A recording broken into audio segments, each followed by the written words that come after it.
Hello, everyone. Today I thought I'd do something pretty basic, pretty similar to what everybody else is doing right now, and that will be a tier list for the leaders and decks of Set 5. Set 5 is releasing in just a couple days in Japan, I think. So we're gonna start seeing a lot of play. They're gonna bring leaders to tournaments. We're gonna see the whole meta shake up because this is a truly meta-defying sets, and all of these leaders are going to be viable, and we'll see how they stack up against other leaders and stuff. But in today's video, we're just going to be talking about how they stack up against each other, because I have a lot of experience playing with the set 5 cards on the simulator, so there is a lot of things that I do know that some of you might not know about. But let's get right into it. We'll start with the one that I consider to be one of the worst leaders coming in this set, that I don't think is going to change anything whatsoever. We got Corazon. If you don't know, Corazon's ability is that he is a blocker. So this is the first leader we've got that's a blocker. It's a very interesting technique. It's very interesting, and I think there's going to be some interesting builds coming with this card. Basically, he's a blocker, and his secondary effect is that if you have 6 or more cards in your hand, I think it is, at the end of your turn, you get to restand this leader. Basically, it's so that you can still attack with your leader and then also block, right? But that means that you're going to want to keep a healthy hand, which can be a detriment to your gameplay. But then again, also, you don't want to be blocking that much. But I think there could be some potential with maybe some 8-cost kit builds, and just like interesting builds that we haven't really thought about before. But all that considered, the color combination is kind of as we've seen it with Sanji. Of course, Sanji's not a regular leader, so we'll see how it works. But I'm not super excited, and I think that if anybody's going to run anything with the Don Quixote Pirates engine, it's going to be with Doflamingo, considering Doflamingo's skill is just better, overall stronger. And I don't really see anybody running Corazon ever. So I'm going to put him... let's put him in C for crap. Yeah, great. Moving on, we've got Sabo. Sabo's effect says that if as long as he has a Dawn on him, on opponent's turn, I think it says, once per turn, when one of your characters with 5,000 or more power were to be knocked out, you may instead give that character minus 1,000 power, and it stays on the board. This could be very viable with something like Marco. We know Marco is already a very sticky character, and making it even more stickier with Sabo's ability is going to just be, it's going to be ruthless. But then again, I think we've seen, I don't know, I feel like you would just rather run Marco in a specified Sora build or Whitebeard build, considering those are the meta decks, right? We know Sora's ability is super strong. We know Whitebeard is really strong, and Sabo's effect is like, I don't think there's that much to it. I think we're basically going to be seeing a build that is very defensive, but it's not going to be quite that strong. I don't think. I feel like defense is not quite the way to combat the current meta, considering the meta is so incredibly offensive. We got things like Zoro, and we got Whitebeard, right, who basically their whole thing is just to bop, bop, bop, bop, bop. And we're going to go into Bello Betty soon, which Bello Betty is going to just absolutely be even more aggressive, even more aggressive. Just, it's going to be a tough time for Sabo to stay up in the meta. And considering he is a red-black leader, giving him just 4 life, I think I just don't think he's going to be able to compete. We've seen this color combination already in Garb. Personally, I love Garb, and I think it's an incredibly unexplored deck. But I also just think that Garb's leader effect is just better, which is wild to say, because Garb fucking, it sucks. He hasn't had like any meta contention ever, right? So all things considered, I'm gonna have to put Sabo in D tier. Underneath Corazon. Actually, no, let's just put them next to each other. I think these both kind of suck. I think they both kind of suck, and I don't think they're gonna be great. I think maybe they're just like Corazon. I think there might be some kind of wacky technique, like where people play Marcos and just make them really, really sticky. But other than that, I don't see Sabo getting any play whatsoever. Whereas I see Corazon possibly having some kind of like turnaround where something unexpected might happen when people start testing him more. Moving on to Bello Betty. Bello Betty is going to be an incredibly strong deck this meta, because we've got, first of all, we got the first ever red-yellow leader, which in and of itself isn't that good. You know, yellow does life manipulation, whereas red kind of just like lowers powers and KOs depending on power level, right? And we've seen the new cards in the Revolutionary Army engine do the same thing basically. But the thing with Bello Betty, right, is that her effect is just so strong that it doesn't really matter. Like, you drop a 1-cost searcher, right, in the Bello Betty 1-cost searcher, and usually that's just like a 2k on board, right? But with Bello Betty, that's a 5k, and 5ks, as we all know, are incredibly powerful, right? So for 1 Dawn, you can just throw down a searcher, and the next turn you got a 5k swinger.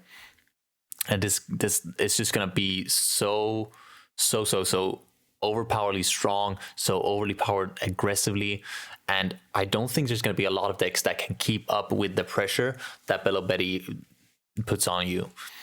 And especially in this set, we've got a lot of 4-life leaders. We've got Corazon, we got Sabo, we got Sakazuki, and as well we've got Enel, which is kind of like a sub 4-life leader because he has this ability, right? But I think it's going to be incredibly rough for any of these guys to go against Bello Betty. And I also think that Bello Betty is literally just going to be the new Zoro, right? Zoro does the same thing but worse. Bello Betty just throws a card, and then 3 of your characters gain 3,000 power, which I don't know if you checked this, but Zoro gives 1,000 power to all of your characters for a Dawn. So he costs more depending on how you see it, but in an aggressive play he costs more, and he just gives 1,000. Do you know how big of a difference that is? 1,000 versus 3,000 from Bello Betty. It's going to be incredibly powerful, and we've seen the cards that have been revealed for Revolutionary Army. They're also incredibly strong. So we'll just hope that it's not gonna be too bad. And we've seen the Corazon card, I think it is, that's gonna lower leader's power on your turn, like your opponent's leader's power, which we've never seen before because it's busted. But there's a lot of people speculating that that card might already get banned, like just on release.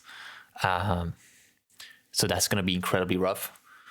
But if they do not ban that card or restrict it, I think Bello Betty is going to be incredibly strong, and I think it's going to be something to look out for. But nonetheless, I've decided to put Bello Betty in S tier. Yes, I don't think she's going to be in S plus when comparing to other leaders in this set. I am slightly biased. I have a favorite leader this set, and it's not Bello Betty. But Bello Betty is incredibly strong. We're going to see a lot of people play this. We know red is powerful. We know yellow is powerful. And we know that this card with this ability and the engine that it has is going to be very, very powerful.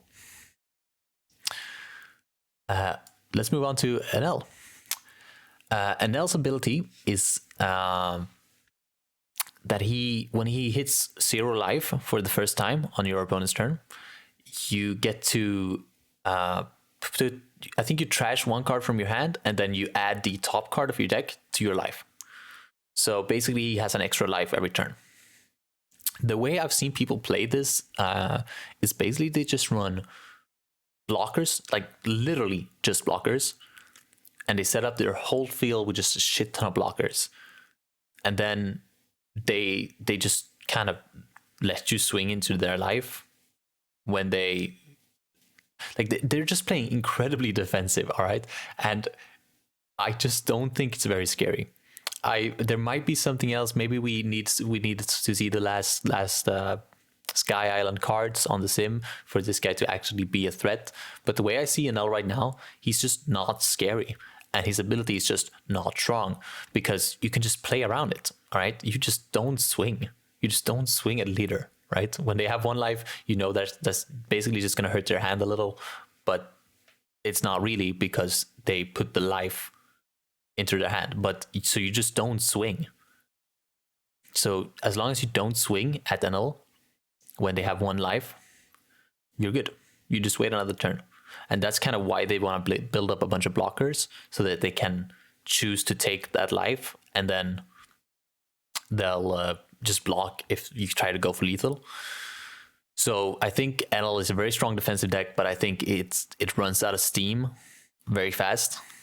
And I don't think it's going to be competitively viable. I think the yellow decks that we have already are going to be stronger. And I don't think that the cards that we've seen come out of set 5, the yellow cards, I don't think they're going to be enough to shake up the Big Mom Pirates engines. I think the Big Mom Pirates engine is just going to stay. It's going to be strong. We're going to see cards like Lin Lin and Katakuri still just run things. Queen as well have been really strong in set 4. So I don't think that this just yellow Enel is going to be able to compete with the yellow decks that we already have. So I'm going to put him in B because I do believe he's stronger than Corazon, and I do believe he's stronger than Sabo, just purely out of the fact that his ability actually does something. And I think that's it. I think maybe I'm a little biased. Maybe I just like Enel a lot, but I think he's going to be stronger than these two. These two color combinations are as, and Enel can at least use the Big Mom Pirates engines, which has been proven to be very strong. Moving on to Sakazuki. Sakazuki is a terrifying deck. We've already seen people do some playtesting with it, and they've done some deck profiles and stuff.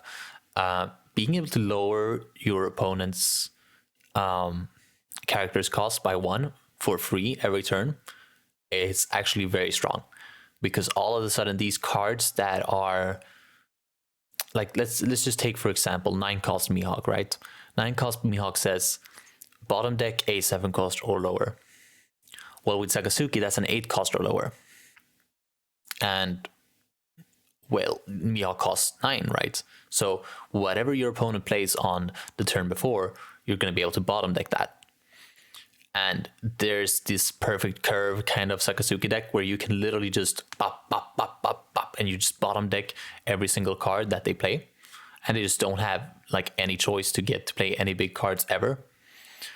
He also has a side effect that is that once per turn, he may activate and discard 1 card from his hand and then trash 1. So he also has consistency like strengths where he can just kind of draw into whatever he wants. And if he draws a dead card, he can just throw that. He's a really good cycler. And this makes the stage card Marineford incredibly fucking powerful, okay? Because all of a sudden you can play the stage card at 4, which you usually probably wouldn't wanna, because it's a dead card in hand if you've already had the stage shot. But with Sakazuki, if you have that stage shot out, that's an additional -1 cost to every character every turn. And with Sakazuki's ability, that's -2 every turn. And all of a sudden, you can just keep just killing everything in the entire game. You can just bounce, you can KO it, you can do anything. And I think the most impressive feat I've seen with this is that, let's say your opponent's at 10 Dawn, right? They play, I don't know, what's a good 10 cost card? Care 5 Luffy, right? Whatever. It comes back to you. How do you KO or bounce a 10 cost card without using too many resources, right? So you tap your Marineford stage. Now he's down at 9. Oh, you swing with your leader. Oh, now he's down at 8. How do you remove an 8 cost threat? Well, you play 10 cost Kaido. That bounces an 8 cost and a 3 cost. So now all of a sudden you've deleted the biggest threat that could ever happen, right? You've established a 12k body, and that's incredible. They can't play anything, right? And you also bounce the 3-cost or lower as well. I think the problem with this deck is that it's gonna lose very hard to Bello Betty. Bello Betty likes to go wide. Sakazuki likes it when his opponent goes whatever the opposite of wide is. All right. So I think Sakazuki has a place in the meta where it's going to be very strong. But unfortunately, the meta right now is run by smaller characters. For example, Sora, right? He runs a bunch of searchers and stuff, and Bello Betty is going to be doing the same. Just going to run a bunch of searchers and just like flooding the board, right? And if you flood the board, Sakazuki all of a sudden does nothing. He's just some random cycler. So I think Sakazuki's going to be strong. Don't get me wrong. I don't think he's going to be as strong as Bello Betty, which is why I'm leaving him here in A. He's going to be stronger than Enel. He's going to be stronger than these guys, but he's not getting to the Bello Betty levels. Next up, we have Luffy. Purple Luffy's effect is that on play, no, not on play, activate main once per turn. You may add the top card of your life to your hand, and then you may add 1 Dawn from your Dawn deck as active. And if you've been watching my videos, you know that this is the deck I've been playing most. I've been playtesting this a lot, and this is incredibly powerful. Playing, like having an additional Dawn is so incredibly versatile. It's just powerful. It gets you to 10 in like 3 turns, and your opponent quite just can't keep up, honestly. You basically play your 10 Dawn turn when they play their 6 Dawn turn. And being able to ramp that hard is so incredibly strong. You keep your opponent low on the board. They don't really get to play. Like, they get to play, but not really. And in the set 5 meta, where all of the leaders are kind of low life leaders, right? It's just so powerful. And also, I don't know if you guys know this, but Whitebeard, every turn he takes a card from his life to his hand. Right? Would you say about Whitebeard is a bad leader? No, you wouldn't, because Whitebeard is an incredibly strong leader. So why would you think that grabbing a life to your hand is a bad thing when we've seen it being incredibly strong in something like Whitebeard? It's the same here, where you just grab it from your life to your hand. And yes, you might not want to take as many hits as usually, but you have such a huge hand that it's not a problem. You can just counter out of anything. And you also get to ramp, right? And mind you, it's not a rested Dawn. It's an active Dawn. So whatever you hand, it's like if your hand is absolutely dog shit, you don't have what you want to play on curve, then you just ramp a Dawn. And you also draw a card, so you're more versatile there, where you get another option to play, but also you have an extra Dawn, which widens your place, right? Because now all of a sudden you can play a 5-cost instead of a 4-cost, or like a 7-cost instead of a 6-cost, and it's just incredibly powerful. And I think that people are sleeping on this way too much. I think that the Gear 5 Luffy, that minus 10 Dawn, is incredibly unplayed and unhyped. People are just on the Bello Betty hype train, and this leader beats the living shit out of Bello Betty, okay? Because they think they're all safe, and they're just like, oh, I'll just take a life, it's fine, because they're not gonna kill me before I kill them. And then this leader just whoops their ass, because this leader is surprisingly more aggressive than Bello Betty, who's going to be the alleged aggressor king in this meta, and Luffy beats the fucking shit out of them. So I'm pretty sure the same goes for like Sora and Whitebeard as well. Like I think Luffy just has a good matchup into everything. I haven't played against all of these decks, right? There's a lot of leaders in the format right now, but what I've seen, what I've played against personally, Luffy doesn't struggle against anything in particular.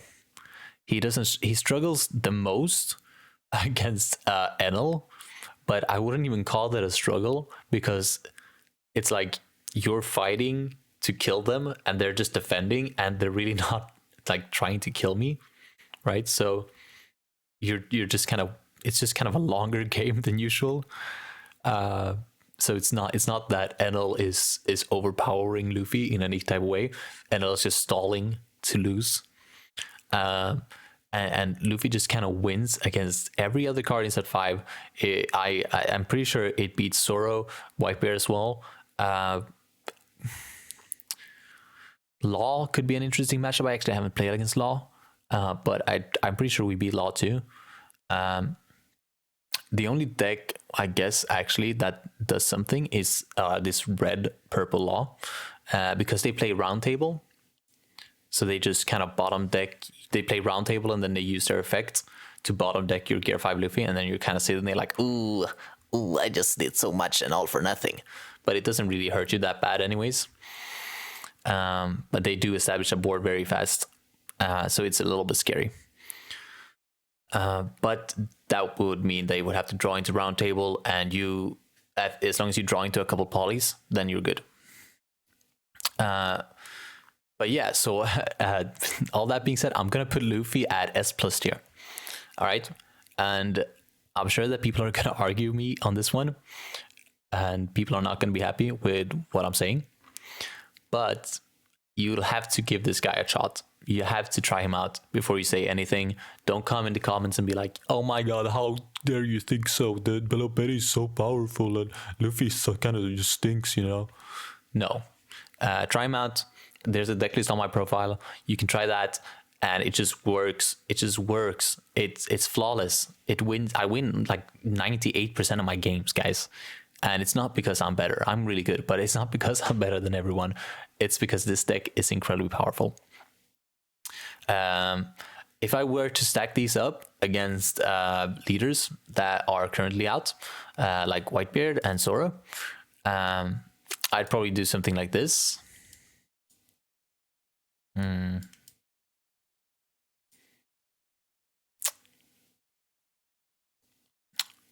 This is actually kind of hard. I guess I'd do something like this, probably. I reckon all these cards are going to be on the same level. I think Bello Betty is going to be the stronger one out of them. And I think that Whitebeard, is going to beat the shit out of Zoro. I don't know. Maybe I'm wrong. I think Whitebeard is going to be able to use the Revolutionary Army type better, but this might be completely off. I haven't tested any of these yet, but I'm pretty sure that Luffy just beats them, and I'm pretty sure Bello Betty is just stronger, more aggressive, and just more powerful. But that's about it for this this tier list. If you enjoyed, and if you think I'm valid, then please like the video. Please consider subscribing. There will be more One Piece set 5 content coming very soon. If you disagree with me, please let me know in the comments. I would love to hear whatever your opinions are. I am by no means some kind of first place regionals type of guy. I just say what I think, and if you have any other opinions, feel free to try and sway me. I'm listening.